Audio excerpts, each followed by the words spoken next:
సాయి కృష్ణ కేసులో విజయవాడ సిపికి రెండో ACM court నోటీసులు జారీ చేసింది. సీసీ ఫుటేజ్ మాయంపై సిపితో పాటు కలెక్టర్, విఎంసీ కమిషనర్ కూడా నోటీసులు జారీ చేసింది. జ్యుడిషియల్ విచారణ కోరుతూ సాయి కృష్ణ తల్లి వేసిన పిటిషన్పై విచారణ చేసింది న్యాయస్థానం. ఈ సందర్భంగా కృష్ణలంక పోలీస్ స్టేషన్ స్వర్గపురిలో సీసీ ఫుటేజ్ మాయంపై అభ్యంతరం తెలిపారు విజయలక్ష్మి తరఫు న్యాయవాదులు. సిఐ నాగరాజును పటమట సిఐ విచారించడాన్ని తప్పుపట్టారు.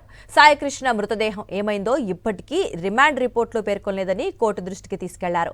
తదుపరి విచారణ ఈ నెల 29కి వాయిదా వేసింది కోర్టు.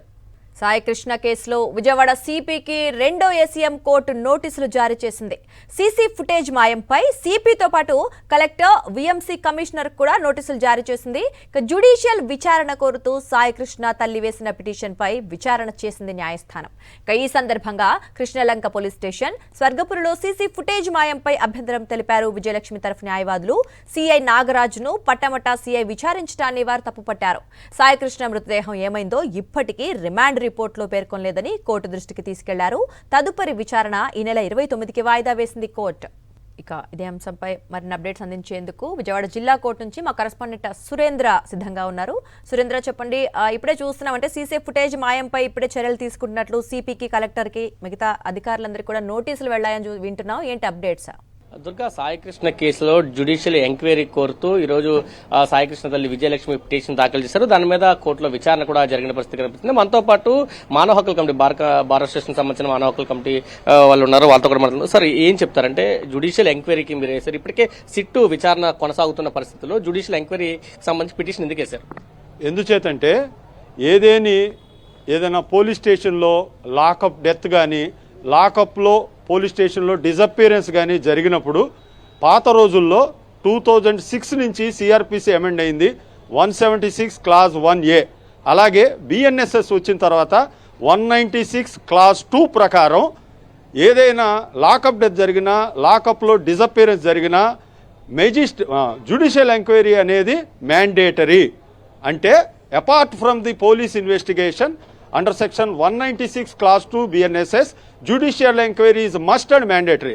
కాబట్టి ఎప్పుడైతే ముద్దాయిలు ఎవరి మీద అయితే నేరాలు ఆరోపింపబడినాయో వారు పోలీస్ అయినప్పుడు, అలాగే విచారణ కూడా పోలీసులే చేస్తున్నప్పుడు, ఆ ముద్దాయిలకి ఈ విచారణ అధికారులకి మధ్య ఇద్దరు పోలీసులే కాబట్టి బ్రదర్హుడ్ ఉంటుంది. కాబట్టి BNSSలో 196 క్లాస్ 2 ప్రకారం judicial enquiry in addition to police enquiry అని ఇచ్చారు. కాబట్టి మేము గాదే విజయలక్ష్మి గారి తరఫున వాళ్ళ అబ్బాయి డిజపియరెన్స్, అలాగే లాకప్ డెత్ జరిగిందని చెప్తున్న రిమాండ్ రిపోర్ట్ ప్రకారం చెప్తున్నారు. కాబట్టి మేము ఆ పిటిషన్ వేసాం.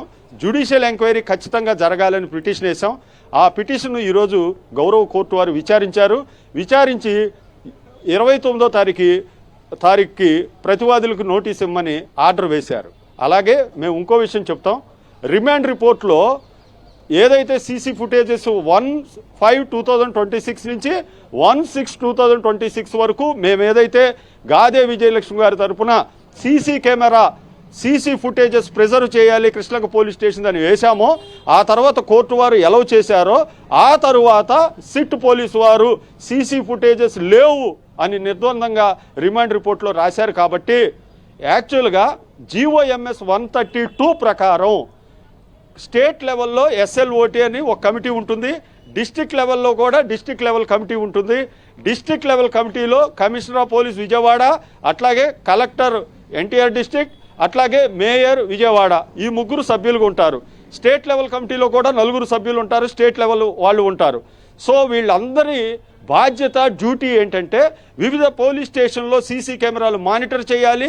నెలవారీ డిస్ట్రిక్ట్ లెవెల్ కమిటీ వాళ్ళు స్టేట్ లెవెల్ కమిటీకి రిపోర్ట్ ఇవ్వాలి. అంటే పోలీస్ స్టేషన్ ఒక్కటే కాదు, కమిషనర్, కలెక్టర్, మేయర్, అలాగే పై అధికారులు కూడా ఈ CCTV ఫుటేజెస్ ఏదైతే డిజపియర్ అన్నారో వీళ్ళందరూ కూడా బాధ్యులే. కాబట్టి వాళ్ళందరినీ బాధ్యులు చేస్తూ ఆ రిపోర్ట్స్ కాల్ఫర్ చేయండి అని మేము కోర్టులో ఒక పిటిషన్ వేసాం.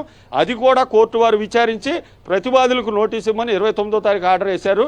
కాబట్టి మేము అనేది ఏంటంటే గాదే విజయలక్ష్మి గారి అబ్బాయి లాకప్ డెత్ అని చెప్తున్నారు, డిజపియరెన్స్, ఇప్పటికి కూడా బాడీ దొరకలా. ఈ విషయంలో చాలామంది పాత్రలు ఉన్నాయని అందరికీ తెలుసు. కాబట్టి ఆ పాత్రదారులందరూ బయటికి రావాలంటే నిష్పాక్షికమైన విచారణ జ్యుడిషియల్ ఎంక్వైరీతో జరగాలి. అపార్ట్ ఫ్రమ్ దట్ మేము సిబిఐ ద్వారా ఈ కేసును విచారణ జరిపించాలని మేము డిమాండ్ చేస్తున్నాం. ఎందుకంటే పోలీసులు ఎవరైతే ముద్దాయిలుగా ఉన్న పోలీసులు అట్లాగే విచారణ అధికారులుగా ఉన్న పోలీసులకి మధ్య బ్రదర్హుడ్ ఉంటుందని నేను చెప్పడం కాదు, ఎన్నో హైకోర్టు సుప్రీంకోర్టు ఆర్డర్స్ ఉన్నాయి. కాబట్టి ఈ సందర్భంలో ఖచ్చితంగా సిబిఐతో విచారణ జరిగితే మాత్రమే దీనిలో నిజాలు బయటకు వస్తాయి. కాబట్టి మేము సిబిఐ విచారణ జరిపిస్తానికి ప్రభుత్వాన్ని డిమాండ్ చేస్తున్నాం. అట్లాగే judicial enquiry is a must. ఇది ఎవరి దీనివల్ల అది కాదు, అది చట్టరీత్యా జ్యుడిషియల్ ఎంక్వైరీ జరగాల్సిందే. It is mandatory must. Madam, అంటే కేవలం నాగరాజును మాత్రమే ఎఫ్ఐఆర్లో నమోదు చేశారు, మిగతా చాలా మంది పాత్రలు కుటుంబ సభ్యులు ఆరోపిస్తున్నారు. కానీ వాళ్ళకి సంబంధించి అక్కడ రిమాండ్ రిపోర్ట్లో ఎక్కడ కనబడలేదు ఏం చెప్తారు? వాళ్ళని కూడా తీసుకురావాలండి. కేవలం ఇతను ఒక్కడే చేయలేడు కదా, స్టేషన్లో ఇంతమంది ఉన్నప్పుడు, ఇంతమంది ఆ రోజులో డ్యూటీలో ఉన్నప్పుడు వీళ్ళందరి పరిస్థితి ఏంటి, వీళ్ళు ఏం చేశారు, వీళ్ళ మీద కూడా మరి ఎఫ్ఐఆర్ ఫైల్ చేయాలి కదా, ఇన్వెస్టిగేషన్ జరగాలి కదా, మరి అలా ఎందుకు జరగట్లేదు? సో వాళ్ళది ప్రమేయం కూడా ఉంటుంది, వాళ్ళ మీద కూడా యాక్షన్ తీసుకోవాలండి. సార్, అంటే మరొక పక్క కస్టడీకి కోరుతున్నారు నాగరాజుని. మొదటి రోజు ఎక్కడా కూడా నాగరాజు సహకరించలేదు అంటూనే సిట్ చెప్తుంది, ఇప్పుడు మళ్ళీ కస్టడీకి కోరుతున్నారు. దీంట్లో నిజాలు దాయడానికి ఉన్నాయంటూ కూడా కొంత బయట మాట్లాడుతున్నారు. రిమాండ్ రిపోర్ట్లో ప్రధానంగా చూసుకుంటే సిట్ పూర్తిగా అసలు విషయాలన్నీ కూడా పక్కన పెట్టింది అనేది కూడా తెలుస్తుంది. ఏం చెప్తారు? కృష్ణలంక పోలీస్ స్టేషన్ నుంచి వెహికల్ డిపోకి 2 డెత్ బాడీస్కి సంబంధించి రిక్విజిషన్ లెటర్లు వెళ్ళినాయి. దానికి సంబంధించి సిట్ విచారించింది. తర్వాత స్వర్గపురికి కూడా వెళ్ళి అక్కడ విచారించింది. ఈ యొక్క అంశాలు ఎక్కడా కూడా రిమాండ్ రిపోర్ట్లో కనపడలా. అందువల్ల బ్రదర్హుడ్ ఇన్వెస్టిగేషన్ జరుగుతుందన్న ఉద్దేశంతోనే ఈ యొక్క జ్యుడిషియల్ ఎంక్వైరీ కోరడం అనేది జరిగింది. దీంట్లో ఒక వ్యక్తి అనేది చేయటం అనేది కుదిరే పని కాదు. కాబట్టి స్టేషన్ నుంచి బయటికి బాడీ తీసుకెళ్తాం అనేది ఒక వ్యక్తి చేసే అవకాశం లేదు. కాబట్టి దీనిలో నిష్పాక్షమైన విచారణ జరగట్లేదన్న ఉద్దేశంతోనే జ్యుడిషియల్ ఎంక్వైరీ కోరటం జరిగింది. మరో విషయం ఏంటంటే, ఏదైతే సాక్షులుగా చూపిస్తున్నారో వాళ్ళ యొక్క స్టేట్మెంట్స్ బిఫోర్ మెజిస్ట్రేట్ కోసం ఎలాంటి పిటిషన్ ఇవ్వకుండా కేవలం ఫర్దర్ ఇన్వెస్టిగేషన్ కోసం పోలీస్ కస్టడీకి నాగరాజు గారిని పిలిచారనడంలోనే కొన్ని సందేహాలు ప్రజల్లో తలెత్తుతున్నాయి. కాబట్టి జ్యుడిషియల్ ఎంక్వైరీ మస్ట్ అని చెప్పేసి మా యొక్క ఉద్దేశం. అంటే ఈ సాక్ష్యాలు కూడా నిలబడవు అంటూ చెప్తున్నారు. తల్లి విజయలక్ష్మి ఇచ్చిన స్టేట్మెంట్ కానీ ఎస్ఐ ఏదైతే ఫ్లిప్కార్ట్ కోసం వచ్చారంటున్నారో ఈ రెండు నిలబడవు కేసులో, కానీ త్వరగా రావడానికి అవకాశం ఉందంటూ కూడా బయట వాదనలు వినిపిస్తుంది. ఏంటంటే జ్యుడిషియల్ ప్రాసెస్లో ఒకసారి లాకప్లోకి వెళ్ళిన తర్వాత మనిషి తిరిగి కనపడలేదు అంటే దానికి ఐ విట్నెస్లు ఏమీ అవసరంలా. సుప్రీంకోర్టు అనేక సందర్భాల్లో చెప్పింది, సరౌండింగ్ సర్కమ్స్టాన్సెస్ ఏవైతే ఉన్నాయో దాన్ని ఎవరైతే డిసపియర్ చేస్తారో they are responsible to explain ఏ ప్లేస్లో ఈ మనిషి బయటికి పంపబడ్డాడు, బాడీ ఏ విధంగా పంపబడిందని చెప్పాల్సిన బాధ్యత వాళ్ళదే. ఇలాంటి స్టేజ్లో సిట్ అధికారులు ఏదైతే కొన్ని స్టేట్మెంట్లు రికార్డ్ చేశారో దాని ప్రకారం కావాల్సిన డాక్యుమెంటరీ ఎవిడెన్స్ని ఈ రిమాండ్ రిపోర్ట్లో జతపరచడం ఫెయిల్ అయ్యారో అదే ప్రజల్లో ఒక అనుమానాన్ని క్రియేట్ చేసింది. ఏదైతే ఫ్లిప్కార్ట్ ద్వారా వచ్చిందన్నారో దానికి సంబంధించినటువంటి డేటా ఏది కూడా కోర్టులో ప్రొడ్యూస్ చేయాల. అలాగే ఇలాంటి కేసుల్లో సాధారణంగా 161 స్టేట్మెంట్తో పాటు ఇమీడియట్గా 164 స్టేట్మెంటు బిఫోర్ మెజిస్ట్రేట్ జరగాలి.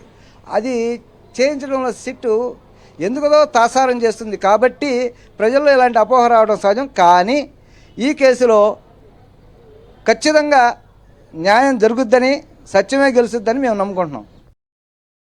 మరిన్ని అప్డేట్స్ కోసం ఛానల్ను సబ్స్క్రైబ్ చేయండి. నోటిఫికేషన్స్ కోసం బెల్ ఐకాన్ పై క్లిక్ చేయండి.